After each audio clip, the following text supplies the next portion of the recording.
NATO is back to Article 5. On Friday, when I was at another seminar, somebody called that the renaissance of Article 5, which I thought was quite a nice way to describe it.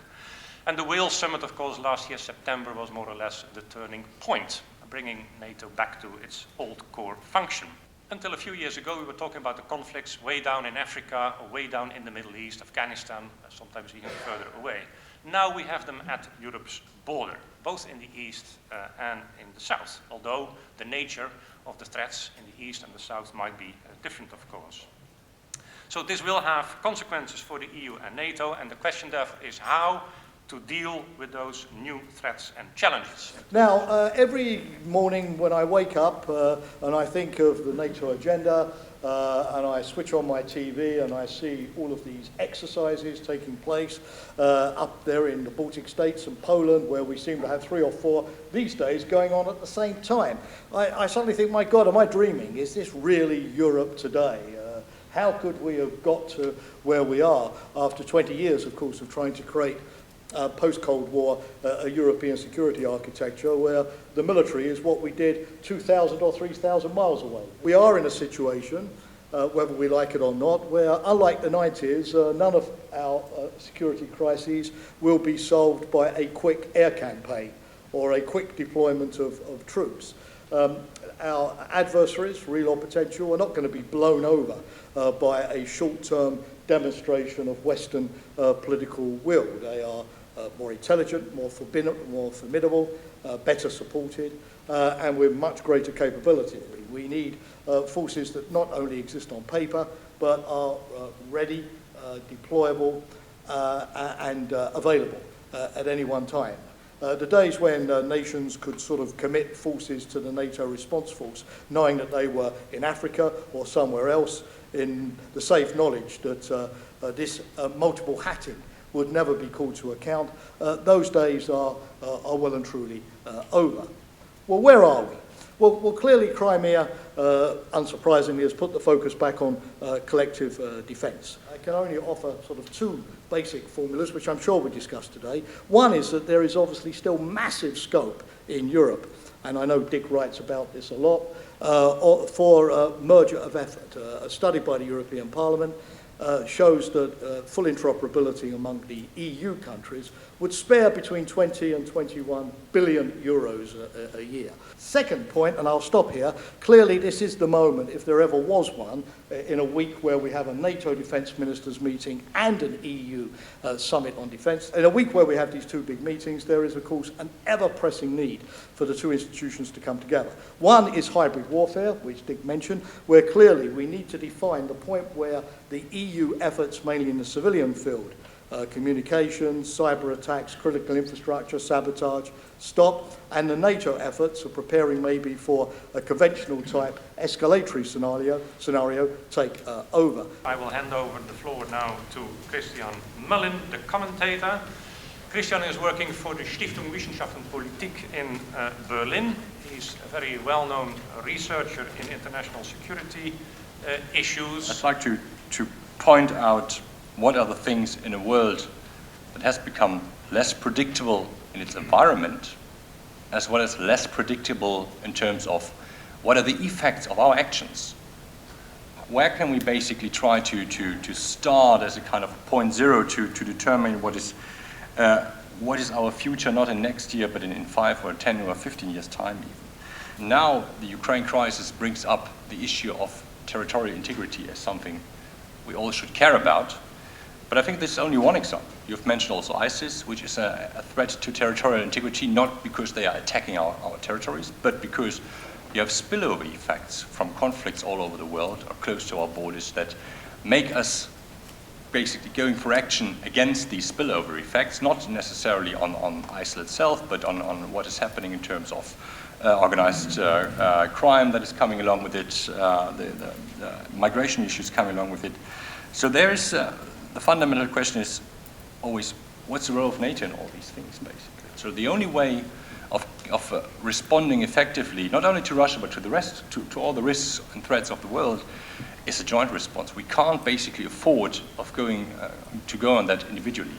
That's easier said than done. I agree fully that we have to vamp up NATO, but we have to be clear that whatever is coming out of this vamping up of the rapid action plan and all these things, there is still quite a broad range of issues that have been there over the last 20 years and that will be there over the last 20 years, which NATO is not able to deal with. So when assessing the consequences of the changing security environment for EU capabilities, looking at where we stand today seemed like a good way to start. So I would like to set the scene by briefly recalling the main conclusions from the 2013 European Council on Defence, particularly in regard to capability development. First, there was a clear emphasis on the strategic partnership between EU and NATO, with a focus on complementarity and avoiding duplication. The clearly identified need for combined efforts to strengthen defence capabilities, smart defence and pooling and sharing initiatives underpinning a growing number of multinational projects. Then, the importance of a stronger and more capable European defence, recognizing that this should also contribute to strengthening NATO. EU capacities are of course not limited to military capabilities.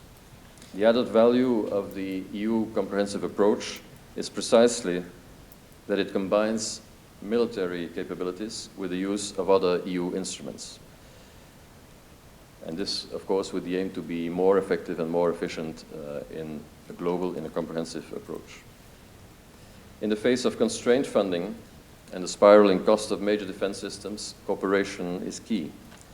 Advances in technology and the diversity of increasingly challenging threats that a weapon system needs to deal with result in new platforms' costs rising exponentially.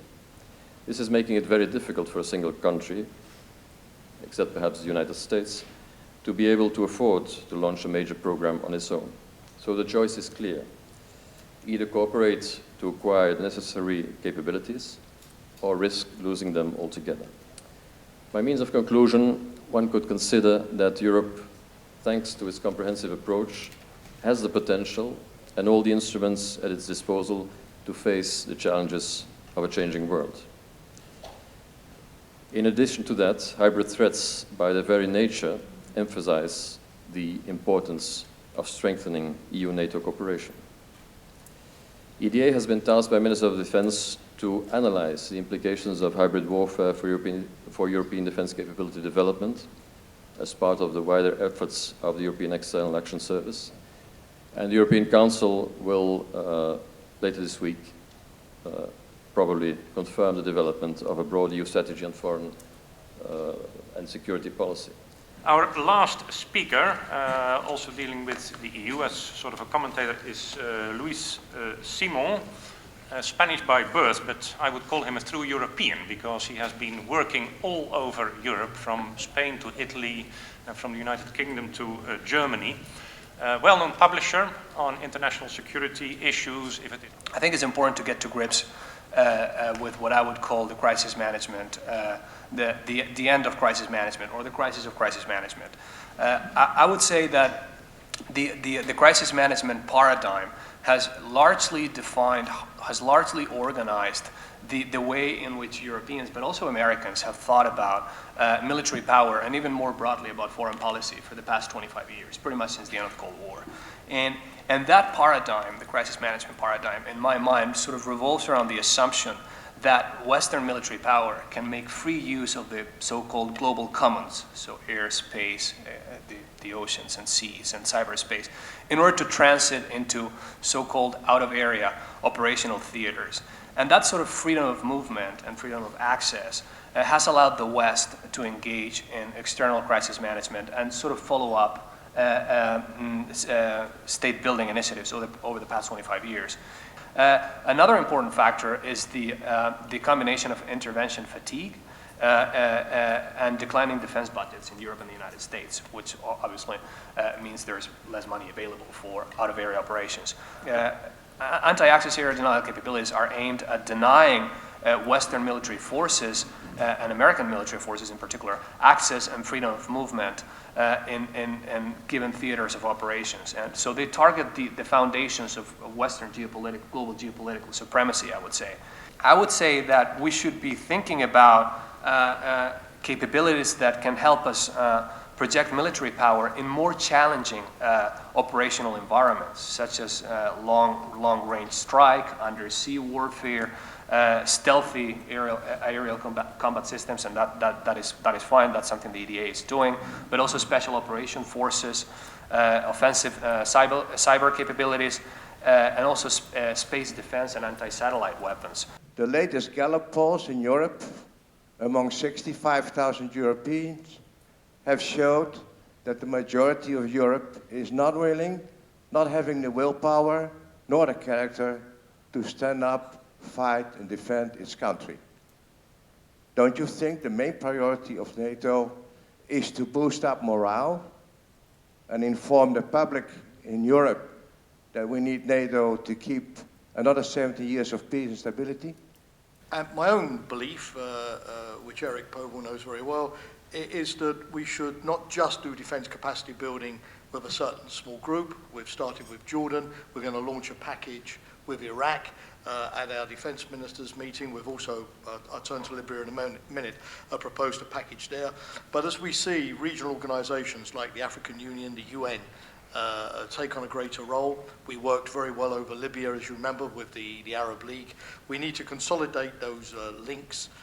Those countries, sometimes controversially, but nonetheless, Egypt in Libya, Saudi Arabia in Yemen, are starting to sort of take the responsibility into their own hands. So prevention in that or deterrence means in that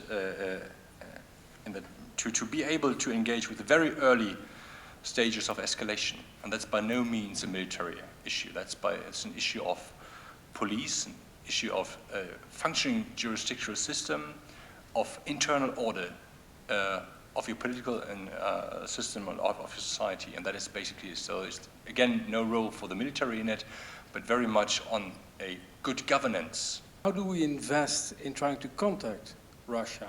Because when you're talking to them, and we had a Russian guest just here, you see a very strong hostile thought towards the West, and the only way to turn that around is to invest in contact. I think it would be a really good study for the both scientists we have. If you look at the ambition of NATO and if you look at the ambition of the EU, and we have the documents about it, then not only look at the kind of capabilities we need, but also the quantity you need in those scenarios.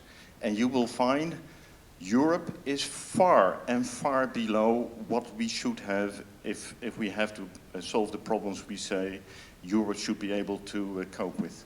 Yes, I agree. I'm not sure I can say a lot more on that.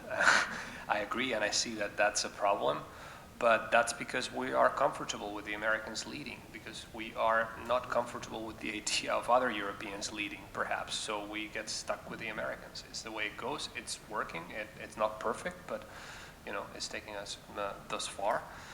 I can understand this point of view. My question would be, to what extent the fact that we would be lacking in quantities today are not also essentially linked to the fact that we disperse our capabilities. It's each member state looking at his own capabilities. Couldn't there be another way to solving this quantity issue by indeed promoting further cooperation, sharing of available assets, putting assets together? I think that by doing so, the EU or the European member states would already go to great lengths of putting together a reasonable and capable force in terms of numbers of assets. Thank you for coming from Berlin, from Brussels, both of you, and already now a good trip back. As I said already to Jamie, this is the same CD with music of Janine Jansen. Hope you will enjoy it. And then again, thanks and a good applause for our panelists.